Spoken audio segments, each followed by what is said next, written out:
مرحبا بكم أصدقائي الأعزاء في قناة علم النيازك، القناة التي تأخذكم من أعماق الفضاء إلى أعماق الأرض. لا تنسوا دعمنا بزر الإعجاب والاشتراك في القناة وتفعيل جرس التنبيهات، لأن حلقة اليوم نادرة مثل بطلها تماما. في هذا الفيديو نأخذكم في رحلة علمية وروحية لاكتشاف أحد أجمل وأندر الأحجار الكريمة على وجه الأرض.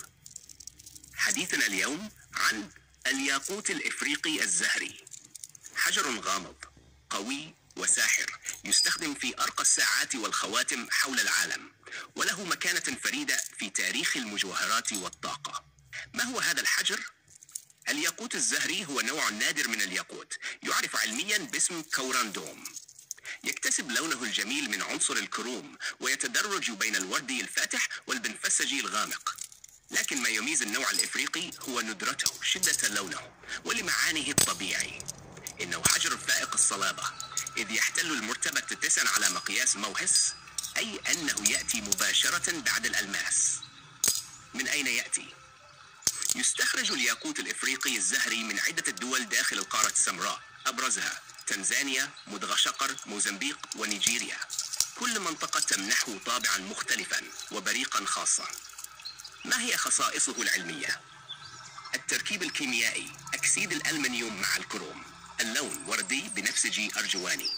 الشفافية: من الشفاف إلى شبه الشفاف.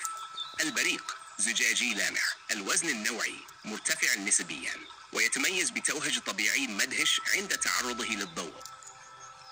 كيف يستخدم في الساعات العالمية؟ الياقوت الزهري يدخل في آليات أشهر الساعات مثل رولكس، أوميغا، باتيك فيليب، أوديمار بيجي وتيسو.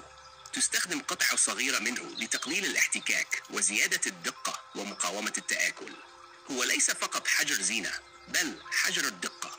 وفي عالم المجوهرات، الياقوت الإفريقي الزهري حاضر في أرقى الخواتم، القلائد، التيجان والمجوهرات الروحانية.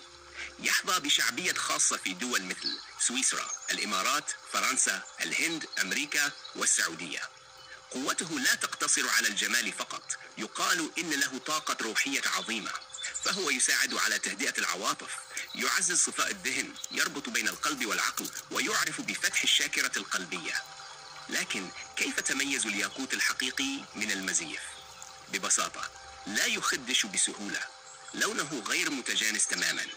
يحتوي شوائب طبيعية، ثقيل الوزن، ويبقى باردا عند لمسه. هل هو حجر استثماري؟ نعم، وبكل تأكيد. الياقوت الإفريقي الزهري يباع في مزادات عالمية بآلاف الدولارات للقيراط الواحد.